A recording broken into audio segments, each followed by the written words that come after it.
भारतीय राजनीति में जिन दो नेताओं की प्रतिद्वंदता सबसे ज्यादा चर्चा में रहती है, जिन दो नेताओं के विचारों ने इस देश की राजनीति को सबसे ज्यादा प्रभावित किया है और जिन दो नेताओं के आदर्शों के पालन करने की होड़ में हर पार्टी का कार्यकर्ता लगा रहता है, यानी पंडित जवाहरलाल नेहरू और समाजवाद के उद्घोषक डॉक्टर राम मनोहर लोहिया।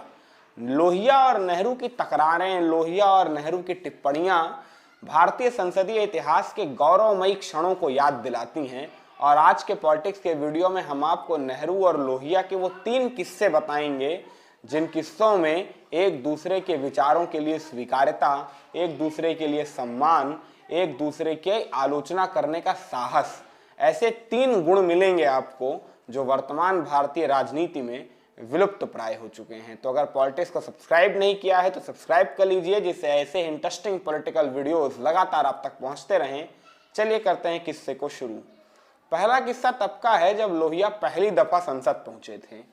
संसद पहुंचने के बाद से ही लोहिया के तेवर नेहरू के लिए जिस तरीके से अड़ने वाले होते थे कि पूरी संसद जानती थी कि अगर नेहरू बोलेंगे तो लोहिया उसका जवाब जरूर देंगे और अगर लोहिया बोलेंगे तो नेहरू उसका जवाब नहीं देंगे।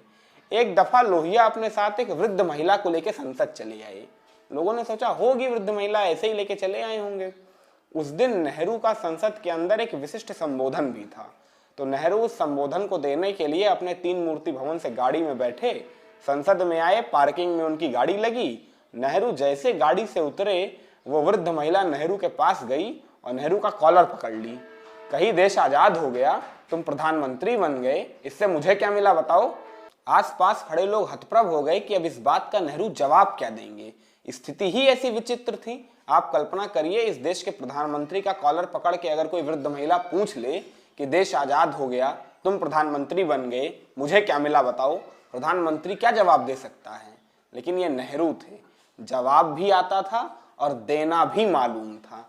नेहरू ने उस वृद्ध महिला से कहा, माता जी, इससे ये हुआ कि आज आप इस देश की सबसे ताकतवर कुर्सी पर बैठे आदमी का कॉलर पकड़ के खड़ी हैं और कोई आपको कुछ कहेगा नहीं। सत्ता भी आपकी और सत्ता पर बैठा हुआ सत्ताधीश भी आपका। क्या हुक्म है बताइए। वृद्ध महिला खुश हो गई। खुश ही होगी अगर देश का प्रधानमंत्री इस तरीके की बातें करेगा। तो ये नेहरू और लोहिया की जुगलबंदी थी। एक और किस्सा सुनाते हैं। 1962 के चीन युद्ध की पराजय के बाद देश आक्रोश में था, देश गुस्से में था और नेहरू से सवाल पूछ रहा था। उन सवालों के जवाब में सदन में दिनों दिन बहसें हुई थी। ये नहीं था कि किसी मुद्दे पर अगर राय एक नहीं हो रही है तो बिना उस मुद्दे पर सहमति कराए कोई बिल पास कर दिया या कुछ भी कर दिया। सदन में बहस हो रही थी और कई दिनों तक बहस हुई थी। नेहरू लगातार सांसदों की बातों पर जवाब दे रहे थे और इसी जवाब देने के अनुसार नेहरू ने एक दिन ऐसे टिप्पणी कर दी कि बिना मतलब उस जमीन पे इतना हल्ला मचाया जा रहा है, बर्फ से लदे पहाड़ हैं, एक घास का तिनका तक नहीं उगता उस जमीन पे, बिना मतलब उस जमीन का इतना हुआ है। सामने से लोहिया खड़े हुए, कहे आप कह रहे हैं कि उस जमीन पर एक घास का तिनका नहीं उगता है तो वो जमीन बेकार है। इस तरह तो आपके सर पर एक भी बाल नहीं उगता है, क्या किया जाए, सर काट के फेंक दिया जाए। सारे सांसद हतप्रभ थे, लोहिया की शक्ल देख रहे थे, इधर नेहरू की शक्ल देख रहे थे। एक प्रधानमंत्री के बारे में ये बोलने का साहस कोई कर सकता है, सोचिए। लेकिन ये नेहरू थे और वो लोहिया थे। इसके बाद नेहरू शांति से बैठ गए, समझ गए लोहिया के तेवर तल्ख हैं और अगर लोहिया अपने पे आएंगे तो स्थिति जरा गंभीर हो सकती है। और लोहिया भी समझ गए कि प्रधानमंत्री के पद की मर्यादा है, इसके ज्यादा बोलना उचित नहीं होगा, इसलिए बैठ गए।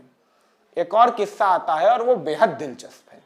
कल्पना करके देखिए, एक पिता के सामने उसकी बेटी को कोई चुटकी काट ले, सरेआम, नॉर्मल आदमी, मतलब वो उसकी बेटी को कोई प्यार से चुटकी नहीं काट रहा है और उसकी बेटी कोई 4 साल की नहीं है। एक उम्र के बाद कई तरह के व्यवहार भी शालीनता के दायरे से बाहर हो जाते हैं। वो व्यवहार जो बाल्यकाल में मर्यादित लगते हैं, वो एक उम्र पार हो जाने के बाद अमर्यादित होने की श्रेणी में आ जाते हैं। तो एक महिला को सरेआम चुटकी काटना कितना अमर्यादित हो सकता है भारतीय मनीषा में, आप कल्पना करिए।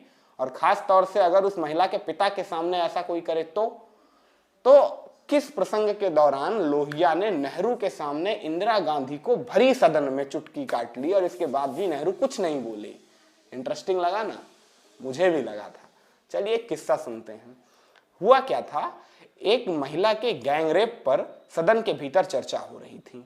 गंभीर मुद्दा था, बड़ी संसदीय परंपरा के अनुसार बड़ी संवेदनशीलता के साथ चर्चा हो रही थी।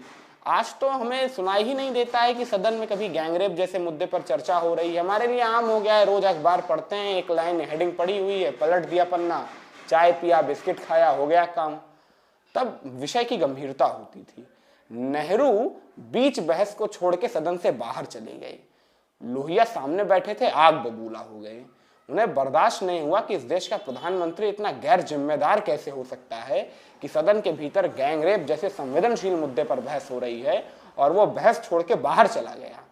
लोहिया ने तय कर लिया था कि नेहरू को सबक सिखाना है। अगले दिन सदन के भीतर फिर बहस थी। नेहरू और इंदिरा दोनों आए।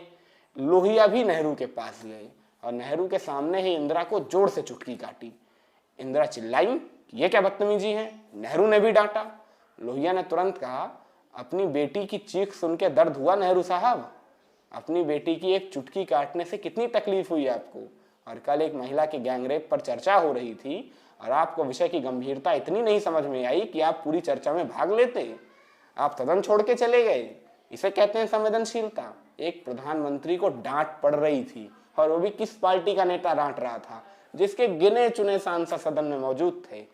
संख्या बल नहीं, आत्मबल और नैतिकता राजनीति की चरम सीमा हुआ करती थी उस समय। इसीलिए पॉलिटिक्स के माध्यम से आपको उस दौर की राजनीति से परिचित करवाने का प्रयास करता हूं। पॉलिटिक्स के माध्यम से आप उस दौर की राजनीति से परिचित होंगे जहां राजनीति युगधर्म हुआ करती थी, जहां राजनीति लखैरों की शरण स्थली नहीं होती थी। ध्यान रखिएगा। उम्मीद करता हूँ वीडियो अच्छा लगा होगा। अगर अच्छा लगा हो तो लाइक करिएगा, शेयर करिएगा, कमेंट करिएगा और हाँ, चैनल को सब्सक्राइब करना मत भूलिएगा, जिससे ऐसे इंटरेस्टिंग पॉलिटिकल वीडियोस लगातार आप तक पहुंचते रहे।